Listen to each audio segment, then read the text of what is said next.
에스겔 말씀을 우리가 지금 계속 큐티하고 있고, 그리고 제가 그 큐티했던 본문을 중심으로 설교를 하고 있는데 쉽지 않네요. 그러니까 뭐가 쉽지 않냐면 이게 설교하는 게 쉽지가 않네요.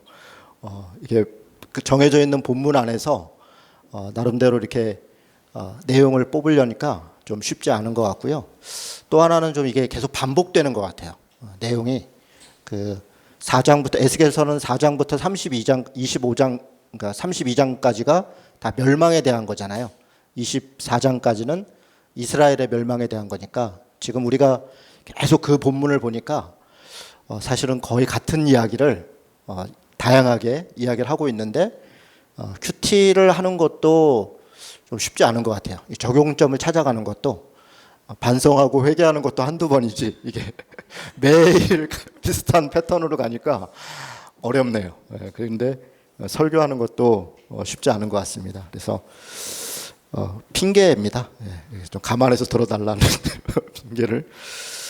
그동안 4번에 걸쳐서 에스겔 설교를 했고요. 오늘 5번째인데 첫 번째는 에스겔을 부르심에 대해서, 에스겔을 부르셨던 그 소명, 에스겔에게 하나님이 임하셨던 그런 장면을 가지고 좀 이야기를 했었고요. 두 번째는 에스겔의 사명, 에스겔이 파수꾼으로 부름을 받았는데 에스겔의 사명이 좀 어렵죠. 고난과 아픔을, 더군다나 멸망해가는 나라에서 포로 잡혀온 사람들의 그 심정들 위로하는 게 아니라 오히려 나라도 멸망할 거다. 그리고 너희들도 또 회개하고 돌이켜야 된다. 이런 이야기를 또 한다는 게 쉽지 않은, 그러나 파수꾼으로서의 사명이 있다. 이런 이야기들을 좀 했었습니다. 세 번째 에스겔을 나눌 때는 성전에 대해서 이야기를 했습니다. 뭐가 진짜 성전이냐. 에스겔 시대에도 그렇고 지금도 그렇고 이 번듯하게 지어져 있는 예배당 혹은 성전이 하나님이 임재한 곳이다라고 생각을 하고 있죠. 그런데 정말 하나님이 임재한 것은 어떤 건물이나 또 어떤 제도나 시스템이 아니라 하나님의 마음이 있는 거죠. 우리가 오늘 찬양 부른 것처럼 하나님의 마음이 있고 그런 하나님의 마음을 따르는 사람들이 있는 곳, 그곳이 성전이고 그게 성소이다. 그런 이야기를 했습니다. 그런 의미에서 예루살렘에 있는 그 예루살렘 성전이 당시에 지금 에스겔을 통해서 하나님이 하시는 말씀은 그곳이 거룩한 곳이고 그곳이 성전이 아니라 비록 포로 잡혀와 있지만, 비록 고난과 고통 가운데 있지만 그곳에서 하나님을 따르는 무리가 있다면 그곳이 성전이다. 그곳이 성소이다. 그런 이야기를 했습니다. 지금 우리 관점에서는 뭐 당연한 이야기인데 그 시대 사람들한테는 엄청나게 파격적인 이야기일 겁니다. 아마 그들은 자신들이 포로로 잡혀와 있는 게 하나님을 잘 믿지 않았던 것에 대한 후회도 있고 회한도 있고 또 두려움도 있는데, 그러나 그 예루살렘 성전에만 구원이 있는 것이 아니라 지금 포로로 잡혀있는 이곳에도 하나님의 구원이 있다. 이렇게 선포를 받고 또 그렇게 이야기를 듣는 거니까 어떤 면에서는 포로민들한테는 굉장히 큰 위로가 되고 또 그래서 또 반면 두려움이 되는 그런 이야기였던 것 같습니다. 지난주에는 포도나무에 대해서 이야기했습니다. 성경 전체적으로 포도원, 포도나무, 이스라엘을 하나님께서 심은 포도원이다 혹은 포도나무다 이런 비유를 통해서 많이 이야기를 하지요. 하나님이 포도나무를 심은 것은 우리 사람도 마찬가지지만 열매를 위해서인 거죠. 열매를 따기 위한 것인데 바짝 말라서 더러워지고 폐역해지고 죄 가운데 있어서 아주 가증한 일을 행하고 있는 그런 포도나무, 열매를 맺지 못하는 그런 모습에 대하여 좀 생각해 봤습니다. 오늘은 17장을 좀 볼 텐데요. 17장은 일종의 우화로 되어 있습니다. 아마 17장 전체적으로 다 읽어보신 분들은 알 텐데요. 여기 웬 독수리 얘기가 있고 또 포도나무 얘기가 있습니다. 큰 독수리가 백향나무에서 한 가지를 뜯어다가 자기가 있는 그 둥지, 그 독수리가 있는 둥지에다가 그 연한 가지를 심었다는 겁니다. 이때 이 첫 번째 이 독수리는 바벨론을 이야기합니다. 바벨론은 북쪽에 이스라엘 땅은 가나안 땅, 지금으로 얘기하면 팔레스타인 지역이죠. 팔레스타인이라는 말이 그러니까 영어식 표현은 팔레스타인인데 성경에 있는 한자식 표현으로 하면 그게 블레셋입니다. 그러니까 성경에 우리가 블레셋, 그게 영어로 표기하면 팔레스타인이에요. 그래서 그 팔레스타인 지역, 그 가나안 땅 지역 위쪽은 소위 메소포타미아 문명 지역이라고 해서 아주 큰 땅이죠. 가나안 땅하고 비교할 수도 없습니다. 수십 배로 큰 땅이고 유프라테스 강, 티그리스 강이 흐르기 때문에 굉장히 문명적으로도 발달되어 있는 수메르 문명이 있었던 그런 엄청난 지역이죠. 그 북쪽은 고대는 바벨로니아가 장악을 했었고 또 중간에는 아시리아가 그 바벨로니아를 무너뜨리고 그곳의 패권을 장악했습니다.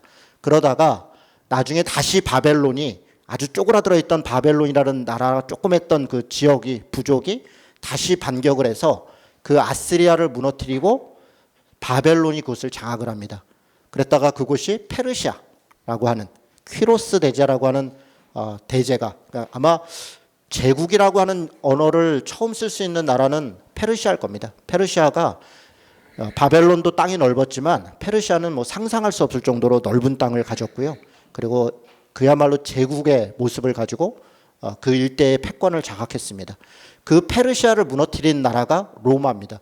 로마가 그곳에 로마의 여러 가지 그 패권을 장악을 하게 됐죠. 그 지역, 그 북쪽 지역, 그곳이 이 큰 독수리로 상징하는 당시에는 바벨론을 상징하는 바벨론에 의해서 유다가 멸망하게 되는 그리고 그 바벨론 이전에 아시리아에 의해서 북이스라엘이 멸망했었던 그런 역사에 대해서 좀 이야기를 하고 있습니다.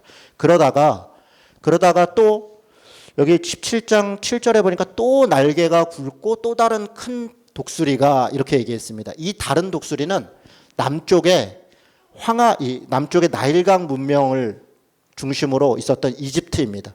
나일강 문명이죠. 그러니까 아프리카 북부의 문명. 지금은 우리가 아프리카를 우습게 여기지만 사실 그것도 잘못된 거죠. 그것도 선입견이죠. 아프리카라고 하는 나라들이 굉장히 많은 나라가 있고 사실 우리나라가 그렇게 함부로 얘기하지 못할 그런 훌륭한 나라들이 굉장히 많습니다. 뭐 국력 하나로만 얘기하는 게 아니라 뭐 국력도 마찬가지고요. 그런데 우리는 이제 아프리카는 다 못 사는 나라 이렇게 생각하고 우리는 뭐 굉장히 대단히 문명적인 나라 이렇게 생각하지만 실제로 온갖 문명의 발전과 또 여러 그 패권을 이 북아프리카가 가지고 있었죠. 신앙적으로도 마찬가지입니다. 종교에 있어서도 북아프리카 지역은 굉장히 중요한 기독교 문명에서 콘스탄티노플 뭐 이런 곳들이 그곳에 굉장히 중요한 역사를 가지고 있습니다. 그 이집트 문명이 남쪽의 패권, 그 큰 독수리가 있었다는 겁니다. 한번 이렇게 상상을 한번 해보죠. 가운데 지금 가나안 땅이 있습니다. 팔레스타인 땅이죠. 그 팔레스타인 땅은 왼쪽은 지중해입니다. 그리고 오른쪽으로는 요단강이 있고 그 너머로는 지금으로 얘기하면 이제 요르단이죠. 요르단으로부터 해서 그 이방 지역들이 쭉 있습니다. 아주 작은 땅이에요. 그 팔레스타인 땅이. 그러니까 우리로 얘기하면 제가 여러 번 말씀드렸는데 경상북도하고 강원도를 합친 정도의 작은 땅입니다. 제가 이스라엘을 아내랑 몇 년 전에 같이 갔었는데요. 굉장히 저 꼭대기서부터 밑에까지 가는데 차로 가면 하루길밖에 안 됩니다. 하루도 안 걸립니다. 한 열흘 정도면 웬만한 곳은 다 돌아볼 수 있을 정도로 굉장히 작은 나라입니다. 그런 아주 작은 나라. 그런데 북쪽에 메소포타미아 문명에 굉장히 강성한 나라가 있고 남쪽에 이집트 문명에 나일강 문명에 굉장히 강성한 나라가 있습니다. 그러면 한번 생각해 보죠. 상상해 보면 이게 뻔합니다. 저 북쪽에 있는 나라는 자기네 패권을 옆쪽으로 소아시아 쪽뿐 아니라 남쪽으로도 패권을 확장하려고 노력을 하겠죠. 이집트도 위쪽으로 올라가서 자기네 패권을 장악하려고 하겠죠. 그러면 그 지나가는 길목이 팔레스타인입니다. 이집트가 위로 올라가서 패권을 장악하려고 해도 지나가는 곳이 팔레스타인이고 메소포타미아 사람들이 남쪽으로 세력을 확장하려고 해도 지나가는 곳이 팔레스타인입니다. 지나만 가면 다행이게요. 둘이 전쟁이 붙으면 어디서 붙냐면 중간 지점에서 붙잖아요. 그 중간 지점이 팔레스타인입니다. 그래서 세계사에서 가장 유명한 전쟁 중에 하나가 갈그미스 전투라 그래서 그 터키의 끄트머리, 그러니까 팔레스타인의 그 위쪽에 거기가 갈그미스라고 하는 지역이 있는데 거기서 이집트하고 위쪽에 있었던 이 페르시아하고 엄청난 전쟁이 벌어졌었는데 그게 갈그미스 전투라고 612년도에 있었던 전쟁입니다. 그러니까 이스라엘은 남이 나라가 와서 전쟁을 하는 땅이었어요. 그러면 전쟁을 할 때 그들이 와서 땅만 빌렸겠습니까? 뭐 와서 둘 중에 하나죠. 둘이죠. 약탈 아니면 겁탈이죠. 그들이 와가지고 군사를 끌고 와가지고 군사들이 필요한 먹을 것들 다 그 현지에서 뺏어 가지 않았겠습니까? 그리고 안타깝게도 여성들은 겁탈당하고 약탈당하고 그것이 이 가나안 땅의 운명이었고 형편이었고 또 현실이었습니다. 그곳에 이스라엘 왕이 된 사람들 또 신하가 된 사람들은 자신들 입장에서는 그게 옳다고 생각했겠죠. 그들 안에는 끊임없는 싸움이 있었어요. 어떤 싸움이냐면 이 신하들은 우리는 저 북쪽에 친 바벨론 혹은 친 아시리아를 해야 우리나라가 산다. 그러니 우리는 저 북쪽에 줄을 대야 된다. 일리가 있죠. 그런 한 무리가 있었고요. 또 한 무리는 남쪽의 이집트에 혹은 남쪽의 나일강 문명 쪽에 우리가 줄을 대야 된다. 친 이집트파가 있었던 거죠. 이들은 끊임없이 싸웠습니다. 끊임없이. 그리고 자기들이 지향하는 사람을 왕으로 세우기도 하고 그런 왕이 되면 그 안에서 일종의 권력을 갖기도 하고 그렇게 했었던 겁니다. 오늘 이 17장에 나오는 우화가 그 이야기를 하고 있습니다. 바벨론에 의해서 큰 독수리에 의해서 그들이 연한 잎이 따임을 당하는 것처럼 그렇게 이스라엘이 멸망해서 바벨론의 속국이 되었고 바벨론이 속국이 되면서 거기에 바벨론이 자기네가 말을 잘 듣는 사람을 왕으로 세웠습니다. 그랬는데 어느 정도 시간이 지나고 나니까 이집트가 세력이 강성해졌습니다. 그리고 이집트가 세력이 강성해져서 세력을 확장해 가니까 이 왕이랑 신하들이 생각해 보니까 저 우리가 이집트 쪽에 붙으면 우리가 훨씬 더 낫겠구나. 형편이 좋아지겠구나. 그렇게 생각했다는 겁니다. 이 7절부터 나오는 게 그런 겁니다. 그래서 위쪽에 있는 독수리를 배신하고 아래쪽 독수리한테 붙어서 거기다가 가지를 뻗어서 물을 좀 대보고 했는데 그런데 그 아래쪽 이집트도 사실은 이렇게 구원의 국가가 아니라 와서 자기들 패권을 또 장악했던 곳이죠. 그런데 결국 둘이 싸움을 붙어서 다시 바벨론이 승리하게 되고 결국 나라가 멸망했다. 그런 이야기를 쭉 정리한 것이 17장의 내용입니다. 제가 이 말씀을 이렇게 쭉 읽고 묵상하고 하면서 특별히 이렇게 눈에 좀 들어오는 단어가 있었습니다. 그러니까 가지를 뻗고 또 때에 따라서 좀 약한 나라가 강한 나라를 무시할 수는 없잖아요. 그러니까 무시할 수 없다는 게 아예 모른 척할 수는 없잖아요. 그 현실이니까. 강한 나라와 외교도 해야 되고 무역도 해야 되고 때로는 필요하면 힘도 빌려야 되고 강한 나라가 한쪽이 쳐들어오려고 그러면 그 나라에 우리가 굴복할 게 아니라 다른 나라의 힘을 좀 빌려서라도 그것을 좀 막아야 되고 그래서 힘의 균형을 맞춰가는 게 그게 외교이고 그렇게 해서 돈을 버는 게 무역이고 그 자체가 잘못된 것은 아닌 거죠. 그래서 이 우화를 가만히 보다 보니까 가지를 뻗고 또 뭐 이파리를 좀 나누고 하는 것에 대해서 그것을 문제 삼고 있다 생각이 들지는 않았습니다. 그런데 왜 그렇게 다른 나라에 이렇게 힘을 얻었다고 해서 뿌리를 다 뽑힐 정도로 이렇게 하나님이 심판하시고 멸망까지 시키셨을까? 어떤 면에서는 좀 너무하다 싶은 그런 마음도 좀 드는 겁니다. 그런데 제가 이 말씀을 가만히 읽어보고 사실 이날 그 묵상하는 게 되게 어려웠습니다. 뭔가 적용점 찾기도 어렵고 고민이 많더라고요. 시간도 많이 들리고 다시 보고 다시 보다가 특별히 이렇게 눈에 들어오는 단어가 뿌리라는 단어예요. 뿌리. 그렇구나. 가만히 이렇게 읽어보니까 가지를 뻗고 그것을 통해서 물을 공급받고 때로는 이쪽에 필요한데 이렇게 하는 것 그 자체가 잘못은 아닌데 문제는 뿌리를 옮기는 거예요. 뿌리를 옮겨가서 또 그 뿌리를 저쪽에까지 아예 심어버리는. 그래서 하나님이 이 멸망할 때 뭐라고 얘기하냐면 17장 9절 10절에 보니까 그 뿌리를 내가 완전히 뽑아버리겠다. 너희들이 그 뿌리를 옮겨서 뿌리 자체를 지금 근간을 흔들어 버리니까 그렇다면 그 뿌리를 내가 뽑고 그 가지까지 다 말라버리게 하겠다. 이렇게 이야기를 합니다. 그리고 11절부터 18장까지 과연 하나님이 그렇게 분노할 만큼의 그 뿌리가 무엇인가에 대해서 몇 가지로 좀 설명을 합니다. 첫 번째로 설명하는 게 19절인데 이 말씀이 저는 조금 의아했습니다. 한번 읽어볼까요? 17장 19절. 우화를 이야기하다 보니까 저도 좀 우화같이 얘기를 하고 있는 것 같네요. 17장 19절 같이 읽겠습니다. 자, 시작. 그러므로 주 여호와의 말씀이니라. 내가 나의 삶을 두고 맹세하노니 그가 내 맹세를 업신여기고 내 언약을 배반하였은즉 내가 그 죄를 그 머리에 돌리되. 이 19절에 왜 의아했냐면 사실 지금 앞에 계속 우화도 그렇고 그 우화를 설명하는 것도 그렇고 바벨론과 이집트 사이에 우왕좌왕했고 결국은 바벨론을 배신했기 때문에 그 바벨론에 의해서 멸망했다는 이야기를 합니다. 심지어는 15절에 보면 바벨론을 배신한 것을 바벨론과 맺었던 언약을 배반한 거다. 그 언약을 배반했는데 바벨론이 가만히 두겠느냐.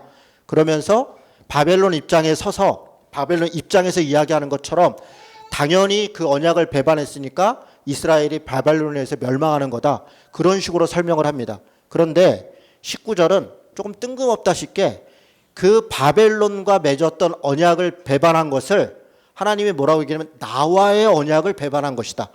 지금 그렇게 설명을 하고 있습니다. 너희가 내 맹세를 업신여겼고 내 언약을 배신했다. 이 말씀은 참 이해하기가 쉽지 않습니다. 특별히 이런 말씀을 가지고 우리나라에서 예전에 일제시대 때, 일제강점기 때 많은 교회들이 특히 외국인 선교사들이 이 말씀들을 이런 말씀을 많이 인용을 했어요. 예레미야라든가 또 이사야라든가 이런 에스겔 말씀들을 인용하면서 뭐라고 설명을 했냐면 일본이 지금 우리나라를 점령한 것은 마치 하나님이 바벨론을 통해서 우리나라를 지금 이렇게 속국을 만들어서 우리나라의 죄를 깨닫게 하기 위한 것이다. 역사는 하나님이 움직이시는 것이고 하나님의 섭리이니까 우리도 이스라엘처럼 바벨론에 저항하지 말고 저항한 자들에 대해서 하나님의 뜻을 어긴다고 좀 계속 이야기를 하고 있고 오히려 바벨론에 포로 잡혀가는 게 하나님의 뜻이다라고 예레미야서도 그렇고 이런 에스겔도 그렇고 이야기를 하니 그렇게 당시에 이런 말씀들을 통해서 식민지를 하고 또 우리가 일본에 의해서 강점기에 그렇게 당하는 것을 정당화하는 데 이런 말씀들을 사용했습니다. 어떤 면에서 이 말씀이 그렇게 보이기도 합니다. 그런데 많은 분들은 그때 이 말씀 자체를 사실은 말씀이 우리 역사에 대해서 이야기하는 게 아니라 말씀은 그 시대에 대해서 나름대로 고민하면서 또 해석하는 거니까 다른 해석들이 있었습니다. 여러분 우리가 이제 이런 거죠. 최근에 이영훈 교수라는 분이 참 안타깝게도 이분들도 다 기독교인들이라 제가 참 너무 부끄러워요. 주옥순 뭐 엄마라는 말도 참 아줌마라는 말도 참 고귀한 말인데 그 여자 정도로 하죠. 그 여자. 주옥선이라는 그 여자가 막 이렇게 이야기하는 근데 참 그분도 또 권사예요. 교회 권사고. 하여간 참 저는 우리 기독교가 참 안타까운 상황이 벌어졌다는 생각이 들어요. 최근에. 이게 단지 최근에 갑자기 일어난 일은 아니겠죠. 그동안 이런 식의 역사 해석이 우리 교회 안에 뿌리 박혀 있었고 그것들이 지금 마치 정당하게 나타나고 있다 생각이 드는데요. 이런 거죠. 이영훈 교수라는 사람이 이런 식으로 설명을 합니다. 우리나라가 되게 가난했고 실력도 없고 무능했는데 일본이 되게 교양도 있고 실력도 있고 과학도 발달했고 또 건설도 했던 이런 나라가 들어와서 우리를 발전시켜줬다. 우리가 식민지가 됐기 때문에 근대화가 이루어진 것이고 그래서 우리가 발전한 것이다. 그러니 우리는 일본에 오히려 고마워해야 된다. 일본에 오히려 우리는 고마운 마음을 가져야 된다. 위안부는 일본이 억지로 한 게 아니라 가난했던 우리나라가 먹고 살기 위해서 스스로 나선 것이다. 징병을 간 것은 그들이 억지로 데려간 게 아니라 그때 돈이라도 벌려고 갔던 사람들이 간 것이다. 그리고 그냥 그때 당시에 회사들이 몇몇 회사나 개인들이 조금 잘못할 수 일본의 회사나 개인들이 잘못할 수는 있으나 일본 국가가 그렇게 한 것은 아니다. 이런 식의 설명. 이게 우리나라 사람이 지금 설명을 하는 거예요.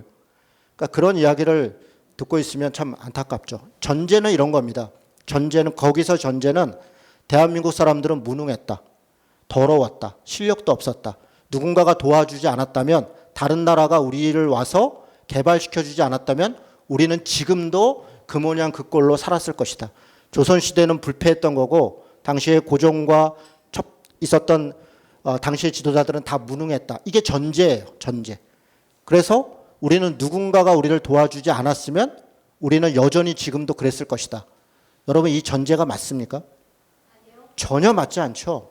이런 전제를 가지고 우리가 식민지를 당했기 때문에 우리가 발전했다라고, 우리가 식민지를 당하지 않았다면 우리는 철도도 놓지 못했을 것이고 전기도 들여오지 못했을 것이고 도로도 못 났을 것이고 우리 국가도 개발하지 못했을 것이다라는 것을 전제하는 게, 이 전제 자체가 틀린 것입니다. 그들이 우리에게 식민지를 하지 않았어도 우리 스스로 어쩌면 조금 느릴 수는 있었겠죠.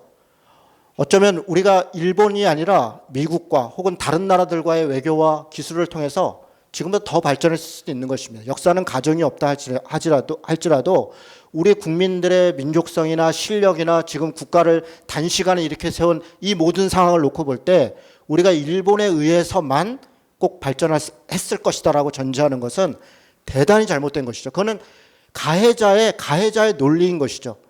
예를 들어 이런 겁니다. 아주 가난한 사람이, 우리 뭐 기생충이라는 영화에 나온 것처럼 가난한 사람이 지하 새방에 너무너무 어렵게 살고 있는데 이 더운 날에 가서 그들을 마치 그 서울역이든 여기저기 있는 그 쪽방에, 그 조그만 방에 25만 원씩 착취하고 있는 건물주가 어느 날 에어컨을 하나 달아준 겁니다. 그러면서 너희가 에어컨을 달아줬으니까 나한테 날마다 고마워. 내가 아니었으면 누가 에어컨을 달아줬겠니? 그 사람은 그 어려운 사람들에게 사실은 10만 원도 안 되는, 그 쪽방 같은 데들은 사실 월세로 실제로 따지면 5에서 한 7만 원 정도, 많아야 10만 원 이하의 방세를 내야 맞는 거거든요.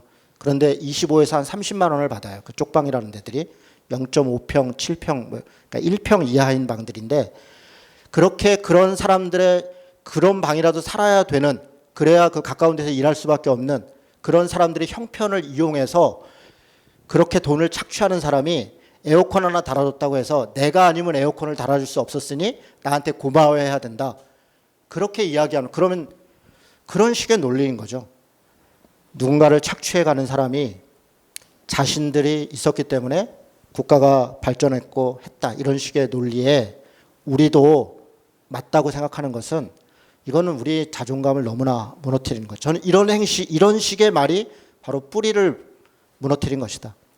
가지를 뻗은 게 아니라 우리가 외교를 할 수 있고 필요에 따라서 서로 교육도 할 수 있고 때로는 어떤 힘을 이용할 수도 있고 도움을 받을 수도 있지만, 그러나 국가의 자존감을 무너뜨릴 수는 없잖아요. 국가 자체를, 그래서 국가를 팔아먹어서는 안 되는 거잖아요.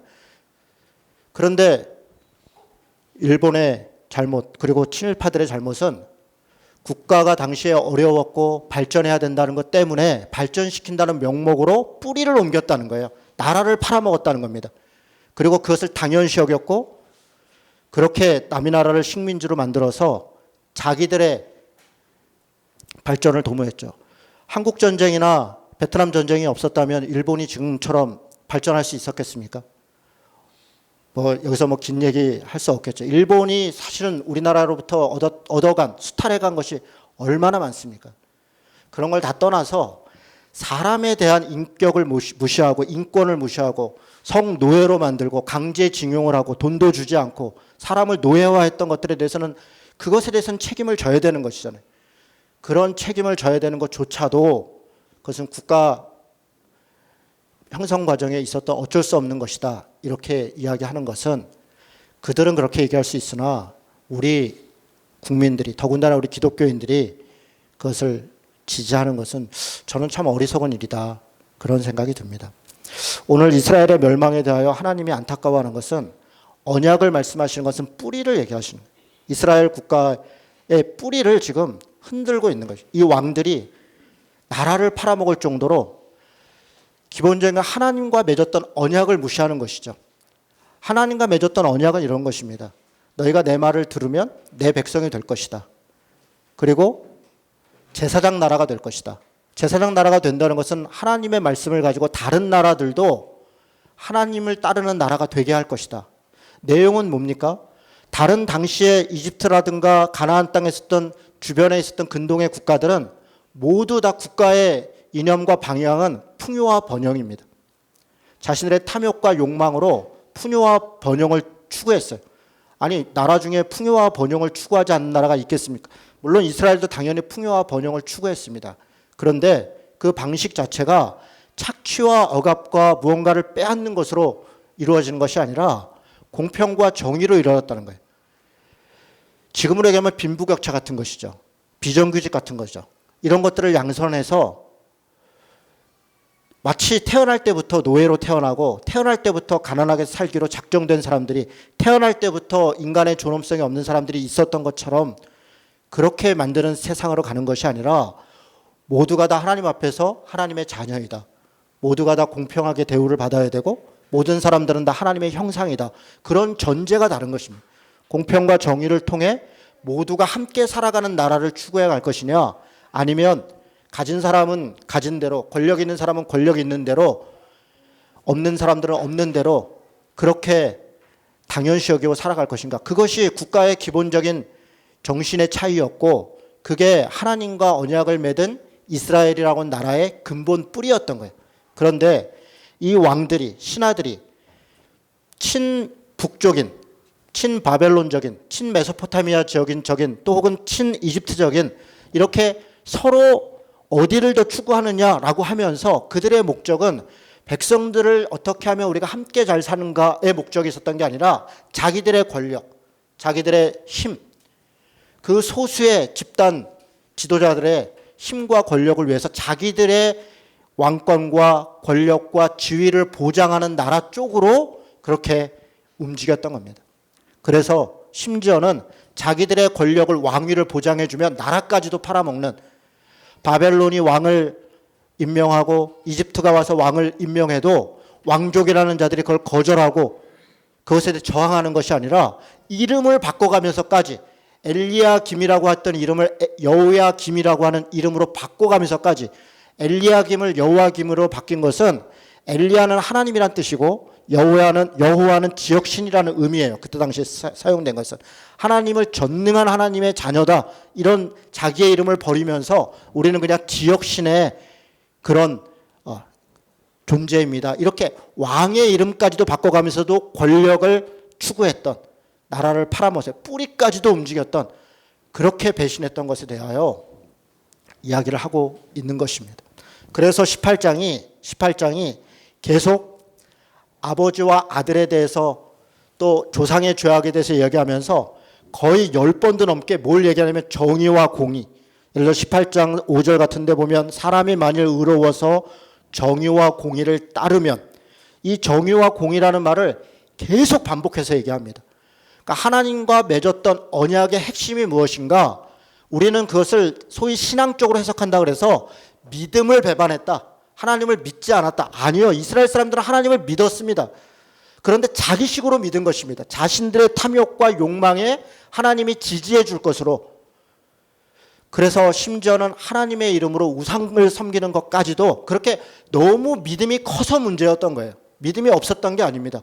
그래서 18장은 계속 잘못된 믿음을 바로 잡아야 된다. 그 언약을 배반한 것은 정의와 공의를 배반한 것이다. 정의와 공의라는 단어는 우리말로 보면 같은 단어인데 히브리어로 보면 다른 단어입니다. 미슈파트와 째다크, 공평과 정의죠. 법적으로 공평한 것이고 그리고 약자를 편드는 것입니다. 그게 공동체를 위하는 것이었고 함께 살아가는 정신이었죠. 그 언약을 깨트린 것에 대하여 수도 없이 이야기를 하고 있는 겁니다. 그러면서 무슨 얘기를 합니까? 비록 아버지는 그 공평과 정의를 배신하고 하나님의 언약을 배신하고 뿌리까지도 배신하고 그래서 멸망하고 그렇게 심판받을 수밖에 없지만 그러나 그 죄악이 아들에게까지 가는 것은 아니다. 아들은 아들대로 사는 것이다. 이걸 지금 비유적으로 이야기를 하는 것입니다. 아들인 너희들은 지금이라도 돌이키라는 것입니다. 진짜 믿음이 무엇인지 진짜 하나님과 맺은 언약이 무엇인가로 다시 돌이키고 회복돼야 된다. 그 이야기를 하고 있는 것입니다. 여러분 우리 기독교도 마찬가지입니다. 우리 기독교가 뭐 조금 좀 비판적인 얘기를 한다면 우리 기독교가 너무 지나치게 교리적이라고 생각합니다. 교리적이라는 말은 지나치게 율법적이라고 생각합니다. 기독교의 본질이 사실은 핵심은 제가 뭐 좀 이따 얘기했지만 그렇게 복잡하지 않은데 너무 많은 율법을 만들어놔서 어떤 면에서는 신앙생활을 할수록 신앙생활의 노예가 돼가는 것 같아요. 자유함이 더 많아지는 것이 아니라 두려움이 커지고 근심이 커지고 절망이 커지고. 최근에 유죄 판결이 났죠. 그 뺨을 때리면서 피지인가요? 거기 사람들 이주에 가서 그 목사가 왜 사람들이 거기까지 이주에 가서 그렇게 서로 뺨을 부모와 자식이 뺨을 때려가면서 그렇게 그런 신앙생활을 자기 전 재산을 바쳐가면서까지 그런 생활을 할까?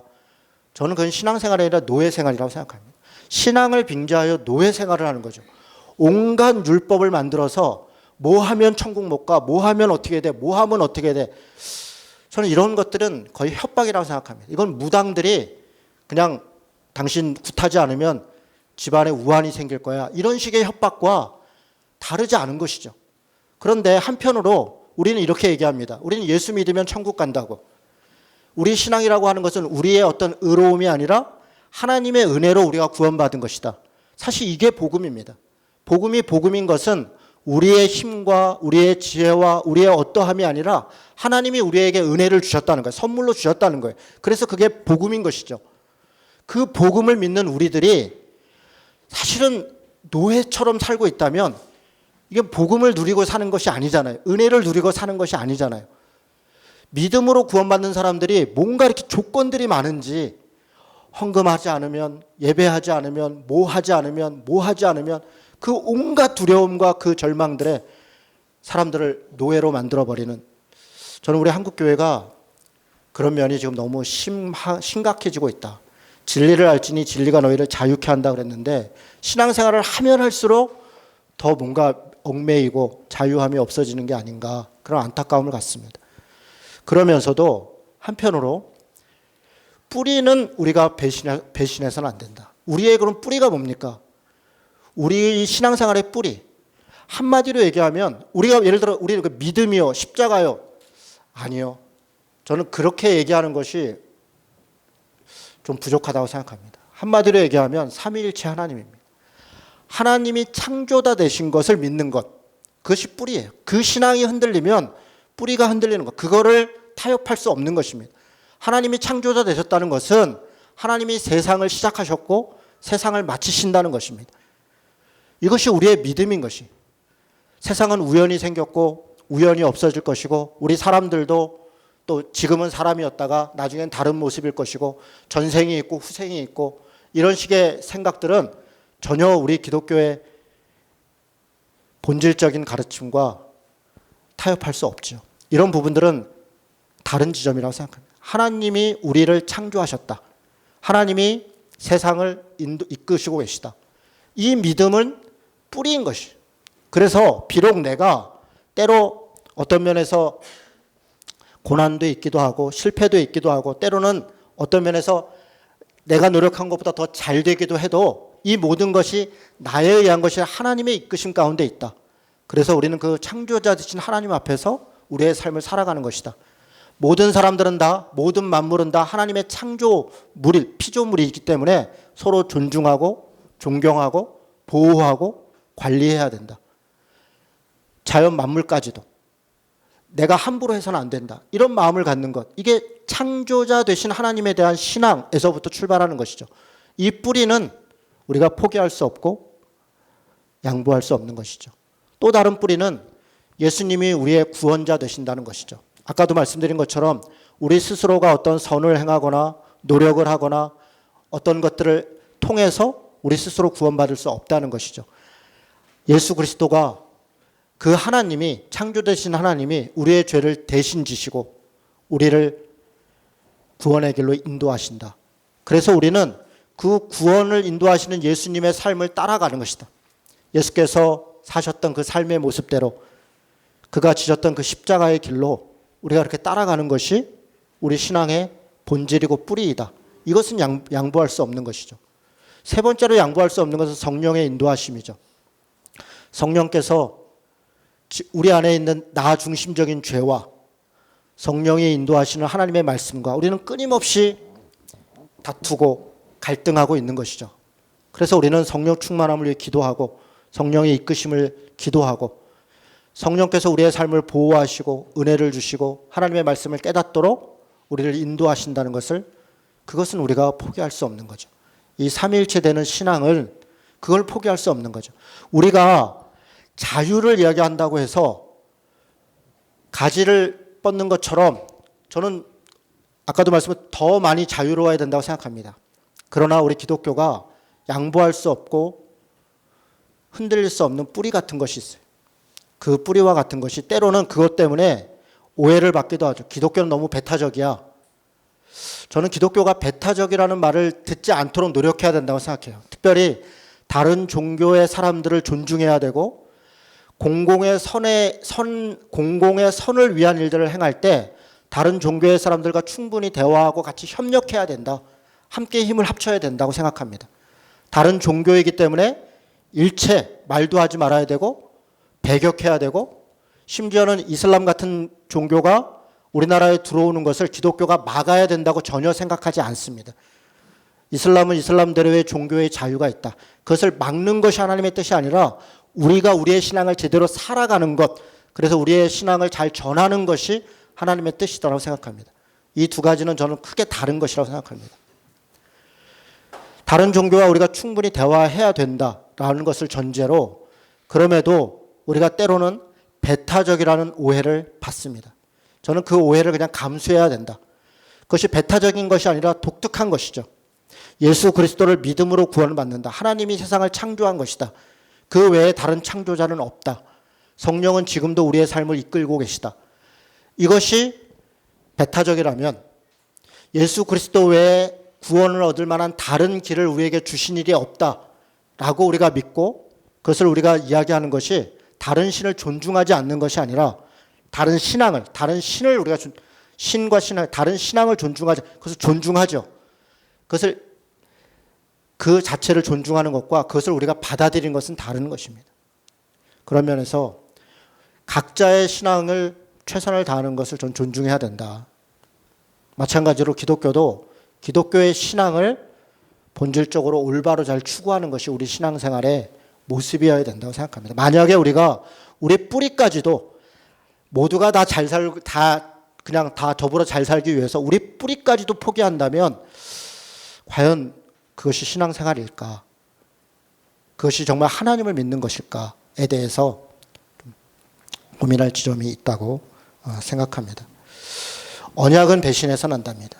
국가는 나라의 근간을 흔들어서는 안 됩니다. 그 근간은 결국 국민의 주권입니다. 국민의 주권. 나라를 팔아먹는 것, 국민의 자존감을 잃어버리는 것입니다. 저는 지금 일본과의 관계뿐 아니라 미국과의 관계도 마찬가지고 러시아나 중국과 관계도 마찬가지입니다. 다른 나라는 그저 우리가 필요에 따라서 협력하고 필요에 따라서 서로 갈등도 할 수 있는 것입니다. 중국과 러시아도 미국과 일본도 영원한 혈맹, 형제는 아닙니다. 진짜 형제는 북한이죠. 북한의 공산주의를 우리가 지지할 수는 없겠죠. 그러나 북한 사람들은 우리하고 형제인 것입니다. 뿌리로 보면 하나가 돼야 되는 것입니다. 우리는 5,000년 동안 하나였습니다. 지난 70여 년만 분단되어 있었던 것이고 우리는 오랫동안 다 하나였습니다. 앞으로 우리가 하나일 기간이 더 길 것입니다.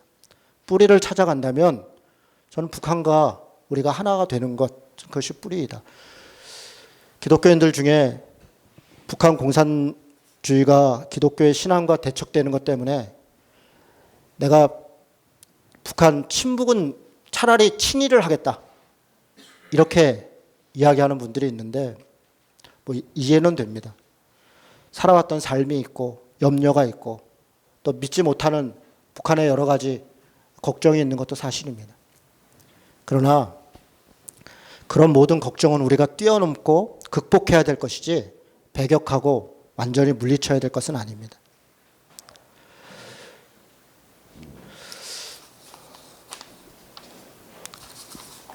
KNCC라고 하는 한국 기독교 교회 협의회라고 하는 곳이 8.15를 맞이해서 조선 그리스도 연맹 중앙위원회, 북한에 있는 기독교 모임인데 그곳과 공동 기도문을 발표를 했습니다.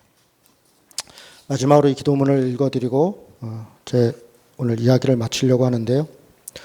한 가지 염려는 일본과의 여러 가지 갈등 가운데 우리가 일본 사람을 미워할 필요는 없잖아요. 일본 사람들도 하나님의 형상이잖아요. 하나님이 지으신 사람인 거잖아요. 일본의 정권이, 북한의 정권이, 그러니까 북한의 정권이 잘못되어 있는 것이고 일본의 정권이, 그 권력자들이 잘못되어 있는 것이잖아요. 그 정책에 대해서 우리가 저항하고 잘못에 대해서 바로잡으려고 하는 것이지, 개개의 사람들과 끝까지 원수 지려고 하는 것은 아니잖아요. 그런 부분은 우리 국민들이 또 우리 신자들이 잘 또 정리해 가고 있다 생각하고, 그렇게 혹시 좀 높아시면 한 말씀 드렸습니다. 평화통일 남북 북남 공동 기도주일 전문, 이 기도문이 참 내용이 너무 좋더라고요. 전 마음에 많이 와닿았습니다. 우리의 신앙의 뿌리뿐 아니라 우리 민족과 우리 국가의 뿌리를 생각할 때 우리가 이 기도문을 우리의 기도로 믿고 받아들였으면 좋겠습니다. 제가 읽어드리겠습니다. 주님, 우리는 하나였습니다. 100년 전 일본 제국주의의 폭압에 맞서 맨손으로 대한 독립을 외칠 때도 하나였고, 36년 동안의 긴 사슬을 끊고 삼천리 방방곡곡 자유의 함성이 메아리 칠 때도 우리는 하나였습니다. 우리는 5,000년 동안이나 하나였습니다. 주님, 우리를 하나로 인도하신 그 은총에 감사합니다. 주님, 우리는 강제로 나뉘었습니다.